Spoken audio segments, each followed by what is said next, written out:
Welcome to the Defense and Aerospace Report. I'm Vago Muradian here at the Association of the United States Army's annual conference and trade show in Washington, D.C., the #1 gathering of U.S. Army leaders from around the world. Our coverage here is sponsored by General Motors Defense, Bell, L3 Harris, and Leonardo DRS, and it's our honor to be talking to one of the stars of this show, Major General Brian Cummings, who is the Program Executive Officer for Ground Combat Vehicles, the lowest stress job in the United States. No stress at all. That's all good. No stress at all.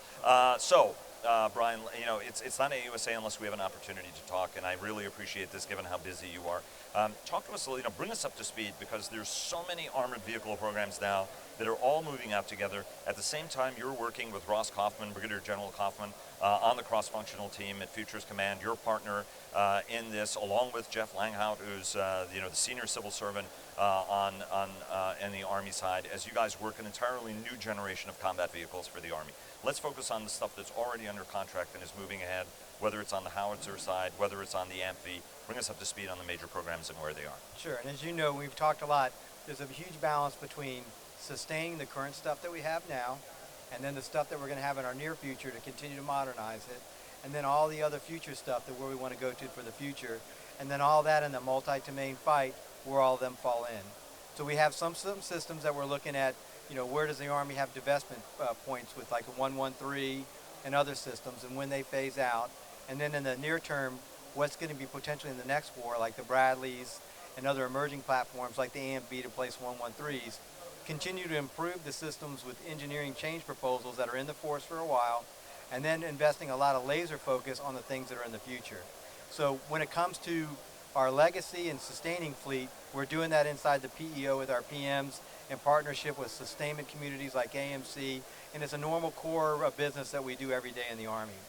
The difference now we're doing with the Army having its priorities with future platforms is we're staying laser focused with our partners that are doing it. So up in Warren, Michigan, when we have the long-range precision fires as a #1 priority and the next generation combat vehicle is #2, I have General Rafferty on one side and General Kaufman on the other. I've realigned my PM so that one is each laser focused to each CFT. So instead of even great partnerships we've always had with our maneuver centers of excellence, whether it be at Fort Sill or Fort Benning, now though we're laser focused every day of talking to one another instead of every now and then we get together to go through where we are with requirements and development. So when I have anything to do with the long-range precision fires, my PM and myself are directly involved every day, and the same thing with General Kaufman. So when he wants to talk about any changes or thoughts he has on next-gen combat vehicle or future warfare with robots and how they're going to fight, Jeff Langhouse engineers are in the room with the science and technology.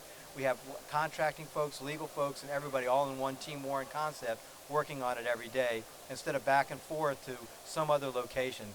And let's face it, we're a human being world.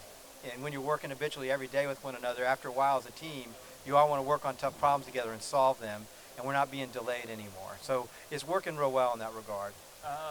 One of the, where are we? So a little bit of programmatic specifics. Where are we on AMFV? Where are we on the howitzer? And then I do want to get into, you answered one of the questions I had, which was how you guys have changed how you're working over the past year since Futures Command was stood up. But walk us through on the programmatics and where we are on some of these programs. Sure, and some of these are really exciting. Okay, next year. Hey, you don't have to convince me. I think armored vehicles are the coolest thing in the world, so we're good. And you think about it, so let's take a look, a snapshot on it.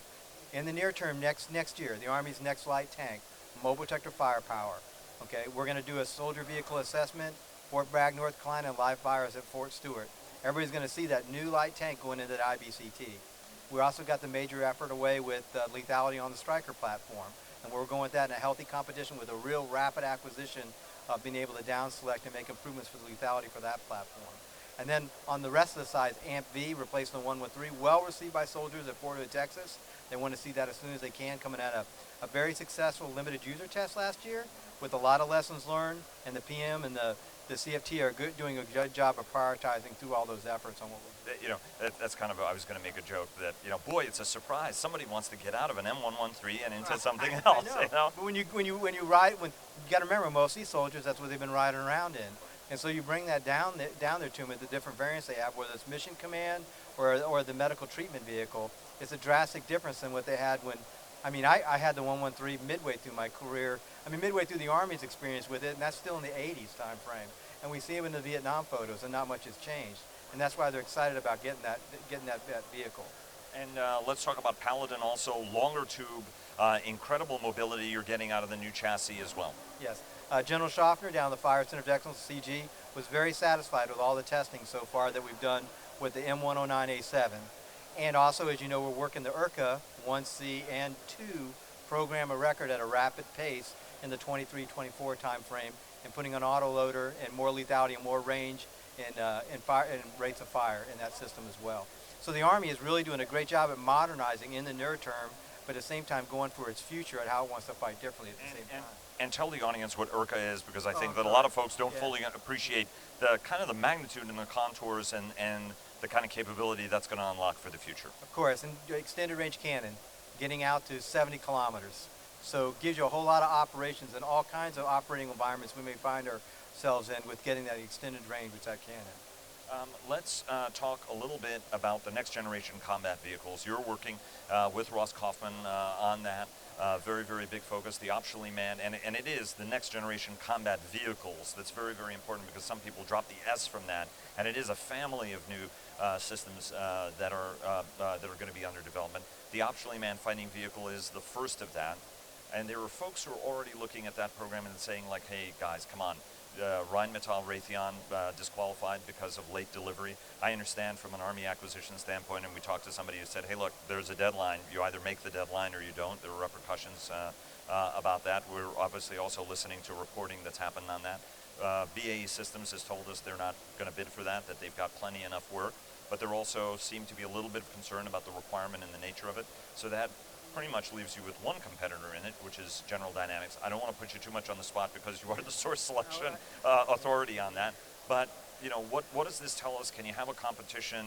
How do you structure it? How do you get best value? Because I remember a couple of years ago when General Dynamics sat it out, the OMFV contract ended up going to BAE Systems because that was a corporate decision on the company's part. Tell us what the opportunities for competition is. What does this tell us? Or are folks getting more nervous and worried about something that they shouldn't be getting as worried about? And the source selection group is a whole separated away from everything that's going on. So they're firewalled off from all the conversations that are taking place. And we have worked and exhaustively done numerous industry days with the CFT, supporting General Kaufman, and being very clear about two things from the Army senior leadership: the amount of time we were going to give them, and being solid on what the requirement of what we expected. And we put that out there, and that's what we want to be able to get. We've been very clear about what we want to receive and what we want as our next combat vehicle to replace the Bradley. And so, as you have, OMFV is going to be our future replacement for the Bradley for our dismounted infantry in the future. In the near term, we're going to continue to make those upgrades so those infantry vehicles like Stryker and Bradley, with other capabilities you're hearing about with the Army's priorities, with IVAS and the network and some other stuff, to see how we map all the things we want to put in the future now for our current systems and reduce our risk with OMFV, with General Kaufman and his team on next generation combat vehicles. You know, the speed of the acquisition system has been something that has been a perennial issue.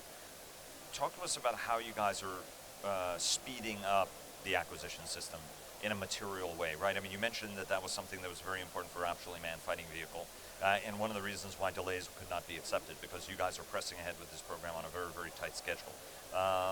You know, walk us through how the many ways, as somebody who's a career acquisition officer, all these balls are moving faster, and how you guys are actually doing it. So now when the user community with General Kaufman comes in and says, here's what I want as my clear delineation of my system. This is what I want in there. And oh, by the way, I wanted to have in this time frame because of this threat that's out there that I need to overcome. And then backwards compatible mark the points that he wants to be able to see it, and then go, I also want to make assessments on that with soldier touch points about, am I getting what I'm looking for? Is there feedback when I want to make changes? And then where they break down exactly where there are no clear lines on or where they want to go, then we take that schedule and map that up to here's your risk associated with going that quickly, and here's the things that we should think about doing if you want to take this risk or what you want to do. So there's so much more powerful in human dynamics when you are in a room or constantly interacting with the teams back and forth every day, not an email back and forth, or we'll set our next milestone meeting up for a major requirement discussion on fire control in 45 days or 60 days. We're doing them every day on a routine basis on update meetings about what our priorities are and how quickly we want to make them, where it's a full-time sport and full-time everybody's into it, rather than just every now and then kind of effort. And also, more importantly, all the groups of people that are involved in that stuff all working together at the same time in on it, whether you're a legal person, a contracting person, a resourcing person, or an acquisition person, everybody has a 24/7 say in the game to move out quicker. And let me just take you back to the last question. So there are opportunities for the contractors that do not participate in this part of the competition to get back into it again in the future. Absolutely, absolutely, and they do all know that, absolutely.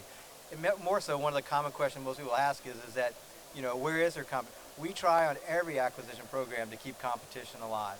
And just even when you think you're in an environment where you only have one person, we're always looking for other ways to get the competition back out there.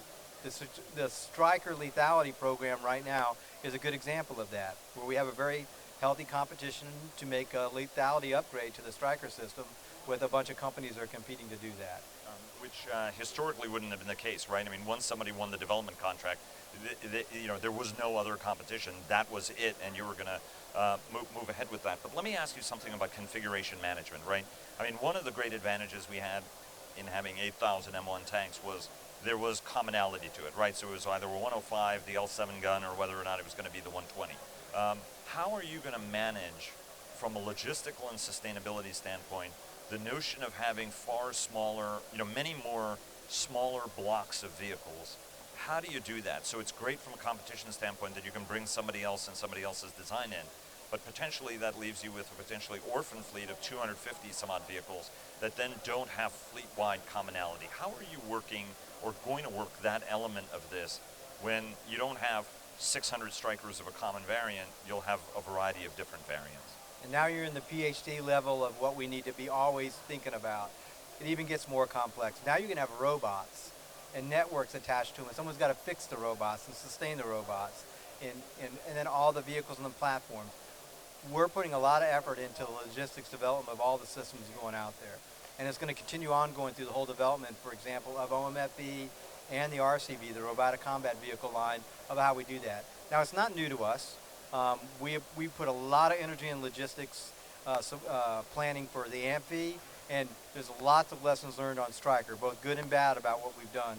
And we're going to try to make sure we implement that with this new capability as we develop, as we move forward. And there's going to be a lot of things that we'll learn that we don't know, but we're okay with that, like MPF, for an example.